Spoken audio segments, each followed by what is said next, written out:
आज के वीडियो में हम लोग डिस्कस करेंगे जॉन कीट का एक शेक्सपियरियन सोनेट जिसका नाम है ब्राइट स्टार। तो चलो शुरुआत कर लेते हैं। ये ब्राइट स्टार क्या है? हमारा शेक्सपियरियन सोनेट है। किसने लिखा है? जॉन कीट ने। सबसे पहला एमसीक्यूज हमारा कौन सा है? देखो, बोला गया है कि bright star is a. Bright star क्या है? तो ये एक सोनेट है 14 लाइनों का। सी ऑप्शन हो जाएगा हमारा। दूसरा, bright star was written in. ये ब्राइट स्टार है, वो कब लिखा गया ये सोनेट? तो ये सोनेट या तो 1818 या 1819 में इसको लिखा गया। दी पोइम फॉलोज विच सोनेट फॉर्म। ये जो पोइम है वो कौन से सोनेट फॉर्म को फॉलो करती है? तो हमने क्या बताया? शेक्सपियरियन सोनेट फॉर्म को। ठीक है, सी ऑप्शन हो जाएगा हमारा। The structure of the poem consist. इस पोइम का स्ट्रक्चर क्या है? तो तुमने देखा होगा शेक्सपियरियन सोनेट फॉर्म जो होता है जिसमें 3 क्वार्टरेन होते हैं और 1 कपलेट होता है, यानी कि 3 स्टेंजा और लास्ट में एक दोहा लगा रहता है। तो सी ऑप्शन हमारा हो जाएगा। अगला, the rhyme scheme of the bright star. Bright star sonnet जो कि जॉन कीट के द्वारा लिखा गया है, इसकी राइम स्कीम आपको बताना है क्या है। तो शेक्सपियरियन सोनेट की जो राइम स्कीम होती है A B C D E F double G, ऐसा कौन सा है? बी ऑप्शन हमारा हो जाएगा। Central theme of the poem is. इस पोइम की सेंट्रल थीम कौन सी है? तो लव एंड स्टीडनेस, यानी कि सी ऑप्शन हमारा हो जाएगा। स्टीडनेस का मतलब होता है स्थिरता।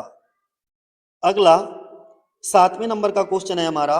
The poem reflects Keats search for. कविता दिखाती है कि कीट की खोज शांति और हमेशा रहना, यानी कि पीस एंड परमानेंस, स्थायित्व को बताती है।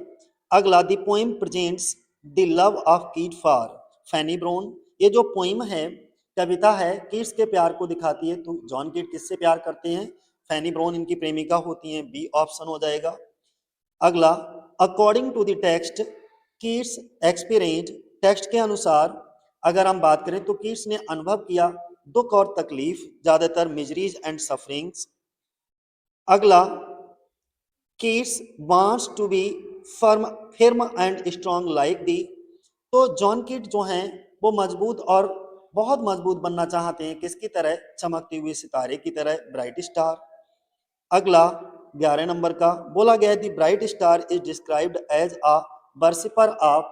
चमकते सितारे को उपासक बताया गया है, वर्शिपर बताया गया है। किसका? प्रकृति का। तो बी ऑप्शन हो जाएगा, नेचर। अगला हमारा है, the poet wants to rest on the of his beloved. कवि अपनी प्रेमिका के गोद में आराम करना चाहता है, कंधे पर, ब्रेस्ट पर। तो सी ऑप्शन हो जाएगा, ब्रेस्ट, यानी कि सीने पे सर रख करके आराम करना चाहता है। अगला, he wishes to feel the rise and fall of her. तो वो ये भी कहता है आगे चल करके कविता में कि वह अपने उठने और गिरने को महसूस करना चाहता है। तो ब्रेस्ट, सी। अगला, the poet wants to hear the sound of her. 14 number पे बोला गया है कि कवि उसकी आवाज सुनना चाहता है सांसों में। तो सी ऑप्शन हो जाएगा। अगला, in a blissful state the poet like to. खुशी की हालत में कवि को पसंद है क्या? मौत को गले लगाना। तो embrace death, C option. 16 number का क्वेश्चन है हमारा। According to the text there is no better way of dying then.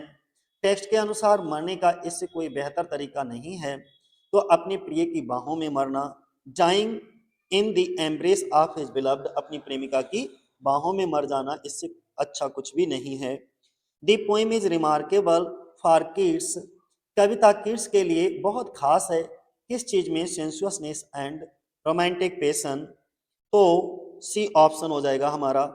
अगला, the inspiration of the poem is mainly.